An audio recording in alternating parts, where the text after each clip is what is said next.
Hello and welcome back to another video on the Wrestle Debate and to another edition of NXT Out of 10. NXT now, we're a few weeks into its rebrand and it's really starting to take shape now. And yeah, it's going in an interesting direction. It's a big show today. We've got 3 title matches on the card. So yeah, there's going to be a lot happening. So let's get straight into it with Hit Row kicking off the show and a Hype Tonight show and the 3 title matches. B-Fab then called out Elektra Lopez and Legado del Fantasma walked out. Hit Row met them at ringside and started brawling before we got Lopez versus Fab in a no DQ match. B-Fab and Lopez were caught in a brawl at ringside before the Hit Row members sent Lopez into the ring. The match was outside, however, pretty much straight away, and they engaged in a fight. Hit Row and Legado were sent to the back, even though it's a no DQ match, but anyway. B-Fab got a table out before Lopez tossed kendo sticks into the ring. Lopez body slammed Fab on the chair before Fab hit Lopez with a chair and then kendo sticks before Elektra hit a crossbody. She then set up another chair. However, she hit her variation of the Blue Thunder Bomb for the win. I'm going to give this 6 out of 10. Yeah, this was a fun, fast-paced start to NXT and I enjoyed it. So yeah, decent start. Back on NXT, Index were having their honeymoon on the beach while Johnny Gargano and Candice LeRae showed up to spy on them. Dexter and Indy headed to the water and things were getting a little steamy before Gargano ruined their day by putting a shark hat and scaring them. Oh, we love you, Johnny. Before Joe Gacy was out next on NXT and said that he was enlightened that everyone else was living in the dark ages. He said that he wants to solve his conflicts with words and not violence.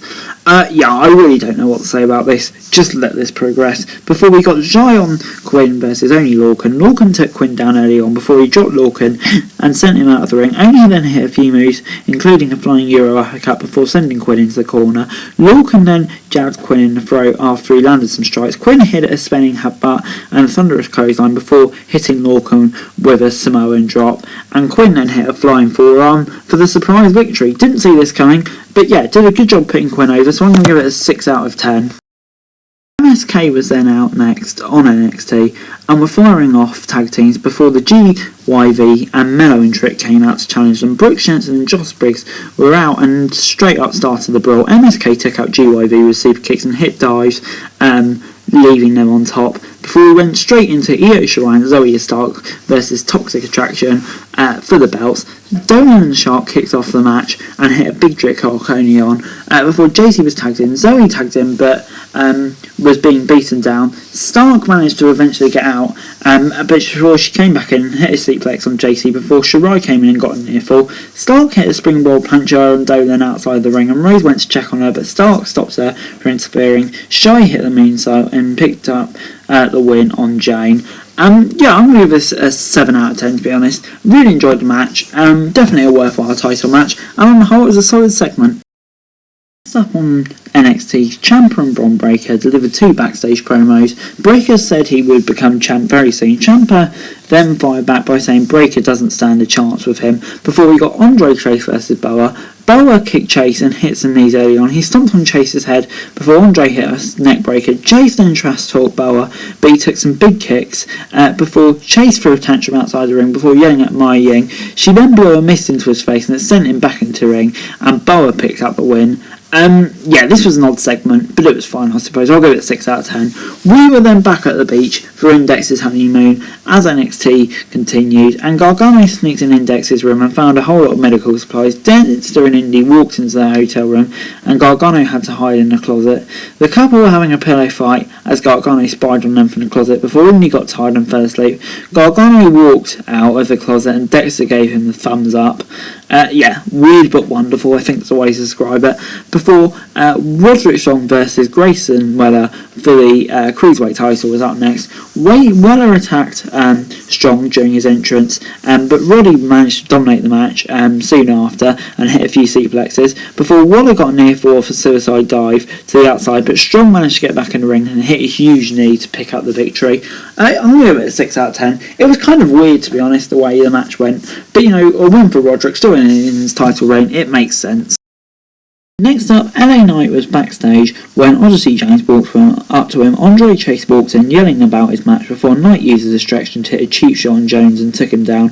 We then got an episode of Laughing Out with Lash Legend as she hijacked Manjiro and made fun of Andre Chase on a little gossip show, just because WWE doesn't have enough talk shows in general at the moment. Before it was Kyle O'Reilly versus Ridge Holland. Ridge Holland was making his entrance when Pete Dunne, when Kyle O'Reilly attacked him. Seems to be a lot of that on this episode of NXT. Kyle hit some strikes before Holland managed to get in control. Dunne got on the apron and ran a distraction as Kyle got back in control, but Kyle knocked Holland into the Bruiserweight before rolling him up for the win. I'm going to give it a 7 out of 10. It was a fun little match, nothing more to it. Before Dunne and Holland attacked KOR after the match, and Von Wagner came out to make the save. Kind of getting Wagner into the storyline. It was decent enough.